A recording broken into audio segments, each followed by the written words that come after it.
জানেন যে এবছর 2024-এর মাধ্যমিক পরীক্ষা আজকেই শেষ হয়েছে। আপনারা অনেকদিন ধরেই বলছিলেন যে মাধ্যমিক পরীক্ষা চলাকালীন যেভাবে পর্ষদ মাননীয় মুখ্যমন্ত্রীর অনুমতি অনুসারে নতুন পদ্ধতি ব্যবহার করে যেভাবে এই পরীক্ষায় যেভাবে অসাধু পন্থা যেভাবে আটকেছে সেটা সম্পর্কে কিছু কথাবার্তা যাতে আপনারা আমাদের সঙ্গে সরাসরি বলতে পারেন তারা ব্যবস্থা করতে। আগের দিনে আমি বলেছিলাম যে আজকে 12 তারিখ পরীক্ষার শেষ দিনে আমি আপনাদের সঙ্গে বোর্ড সভাপতিকে নিয়ে মিলিত হব। বোর্ড সভাপতি বলবেন, তার আগে আমি সামান্য কতগুলো তথ্য আমি দিয়ে নিই, তারপর আপনারা প্রশ্ন করবেন। এইটা মোটামুটি আজকে সাংবাদিক বৈঠকের রূপরেখা হিসেবে ধরা যেতে পারে। এবছর মাধ্যমিক পরীক্ষার্থীর সংখ্যা ছিল 9,23,000-এর সামান্য বেশি। 2023-এর তুলনায় পরীক্ষার্থীর সংখ্যা এবছর প্রায় 33% বৃদ্ধি পেয়েছে। গতবার 2023-এ ছিল 7 লাখের সামান্য কম। পরীক্ষা কেন্দ্রের সংখ্যা কিন্তু সেই পরিপ্রেক্ষিতে আমরা প্রায় আরো 100টা আমরা কমিয়ে দিতে পেরেছি।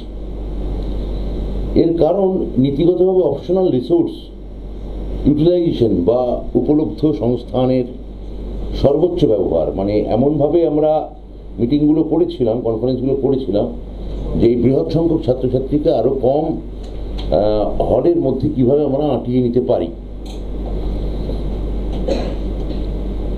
এই এইটা আমরা নেওয়ার জন্য এবং আগে থেকে ব্যবস্থা করার জন্য এই 9 লাখের বেশি স্টুডেন্ট, অথচ গতবারের থেকে পরীক্ষা কেন্দ্র 100টা কম। এর মধ্যে আমরা শিক্ষক, অশিক্ষক, কর্মচারী এবং যারা ছাত্রছাত্রী তাদের একটা সুষম বিন্যাসের মধ্যে আমরা আগে থেকে পরিকল্পনা করে আঁটিয়ে নিতে পেরেছি।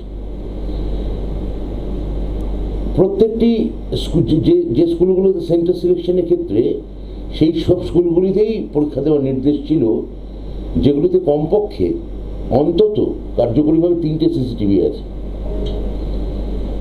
সম্পূর্ণ প্রাচীর দিয়ে বিদ্যালয়, মানে একটা পাঁচিল দিয়ে পুরো বিদ্যালয় ভবন ঘিরে দেওয়ার ব্যবস্থা আছে এবং বিদ্যালয়ে ঢোকার মানে ওখানে প্রাচীর মানে বলতে কমপ্লিট গার্ড ওয়াল, আর বিদ্যালয়ে ঢোকার আর বেরোনোর একটা প্রশস্ত রাস্তা আছে। সেগুলোকে আমরা এবছর সেন্টার করেছি। ফলে আমরা এবার দেখলাম যে সারা রাজ্যে খুব সুষ্ঠুভাবে পরীক্ষা হলো এবং জিরো টলারেন্স নীতি নিয়ে আমরা চললাম এবং কোনো রকম সমস্যা ছাড়া আমরা পরীক্ষা সম্পন্ন করতে পারলাম। 2023 অব্দি, গত বছর অব্দি আমরা দেখছিলাম আসলে ব্যাপারটা। গতবারও আপনার অনেক গণমাধ্যম স্বাভাবিকভাবেই প্রশ্ন ফাঁস ইত্যাদি শব্দগুলো উঠে আসছিল 2023 পর্যন্ত। এটাকে আমরা রোখার জন্য একেবারে বদ্ধপরিকর ছিলাম, এবছর কিছুতেই করতে দেব না।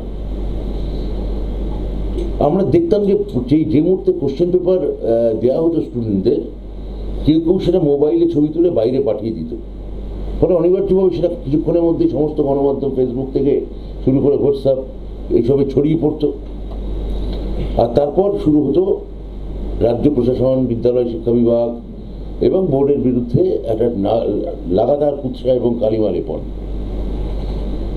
আমরা এটা প্রায় 20টা মতো মিটিং করেছিলাম গত 1 বছরে টানা পর্ষদের সঙ্গে, যে কিভাবে আমরা এটাকে আটকাতে পারি এবং আধুনিক প্রযুক্তি, মোবাইল যদি প্রযুক্তি হয় তাহলে তার প্রতিষেধক প্রযুক্তির মাধ্যমে আমরা রুখতে পারব।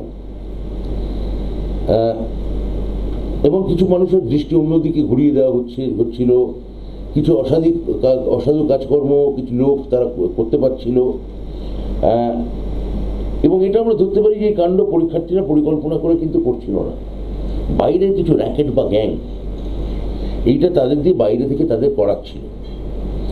এদের উদ্দেশ্য শুধুমাত্র তাদের ক্ষুদ্র স্বার্থ সিদ্ধির জন্য একটা বাজে বদনাম করা, যাতে প্রশ্ন ছবি পরীক্ষা শুরুর সঙ্গে সঙ্গে ভাইরাল করে দিতে পারে। কারণ ভাইরাল করে ওই মুহূর্তে ওই হলে কোনো পরীক্ষার্থী উপকৃত হবেন এটা হতে পারে না।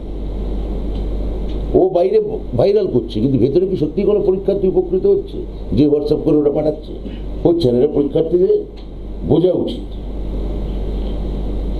এই প্রবণতা থেকে মাধ্যমিক পরীক্ষাকে ব্যবস্থা মুক্ত করার জন্য সমস্ত তুলনামূলক আলোচনা করে আমরা প্রশ্নপত্রে ঠিক হয় যে কিউআর কোড ব্যবহার করব।